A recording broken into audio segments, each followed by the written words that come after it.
Hello guys, இன்றைக்கி வந்து ஒரு ரிசப்ஷன் தான். ஸோ நாங்கள் எல்லாருமே அங்கே ரீச் ஆனோம். ஸோ அதுக்கப்புறமா பொண்ணியும் பையன் கூட ஒரு ஃபோட்டோ எடுத்தோம். அண்ட் அதுக்கப்புறமா இவங்க தான் எங்கள் வீட்டுக்கிட்டே இருக்க குட்டீஸ். அண்ட் இது வந்து என்னோடய கசின் சிஸ்டர் அண்ட் அனு சொல்லுவோம். அண்ட் அதுக்கப்புறமா இது மாலு அண்ட் பொண்ணு, அவங்க எல்லாருமே ஒரு ஹாய் சொல்லிட்டோம். அண்ட் அதுக்கப்புறமா நாங்கள் போய் ஃபோட்டோ எல்லாமே எடுத்தோம். அண்ட் அதுக்கப்புறமா என்னோடய ஒரு அன்எக்ஸ்பெக்டட் வீடியோ எடுக்க சொன்னேன், நான் அப்படியே ஆக்ட் பண்ணிட்டு இருந்தோம். அண்ட் அதுக்கப்புறமா இதுதான் ஷீபாக்கா. அண்ட் அவகிட்ட வ்ளாக் சொன்னதுமே அவங்க ஓடிட்டார்.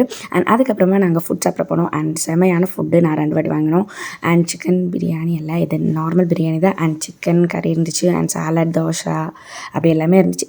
ஸோ அதுக்கப்புறமா நாங்கள் எல்லாருமே சாப்பிட்டோம். அண்ட் அதுக்கப்புறமா எல்லாருமே சேர்ந்து சாப்பிட்றதுக்கு சீட்டு கிடையாதுனால எல்லாருமே அங்கங்கே கிடச்ச சீட்டில் தான் இருந்துச்சு. ஸோ அதுக்கப்புறமா எல்லோரும் டெசர்ட் சாப்பிட போனோம். அவங்க எல்லாருமே ஐஸ்கிரீம் தான் சாப்பிட்டேன். நான் மட்டும் டீ தான் சாப்பிட்டேன். எனக்கு ஐஸ்கிரீம் அப்புறம் டீ தான் பிடிக்கும். ஸோ நான் மட்டும் tea. Actually I'm tea lover. அதனால தான் ஐஸ்கிரீமை விட எனக்கு டீ தான் பிடிக்கும். ஸோ அதுக்கப்புறம் கேமரா எடுத்தாலே எல்லாருமே ஓடிட்டார். என்னன்னு தெரியல, எல்லாருமே ஃபேஸை வந்து மறைக்கிறேன். ஸோ அதுக்கப்புறமா எனக்கு வந்து இவங்க தான் என்னோடய பேக் போன்னு சொல்லிக்கலாம். என்னை ரொம்ப சப்போர்ட் பண்ணுறதே இவங்க தான். அண்ட் அதுக்கப்புறமா தான் இந்த இருக்கிற குட்டி இல்லையா, இவன் வந்து நான் மேக்கப் போட்டதுனால மட்டும் என்கிட்ட வர, இல்லைன்னா என்னை பார்த்தாலே கவனிக்க மாட்டேன். நான் மேக்கப் போட்டதுனால மட்டும் என்கிட்ட வரேன். ஸோ அதுக்கப்புறமா எல்லோரும் வண்டிக்காக வெயிட் பண்ணி வீட்டுக்கு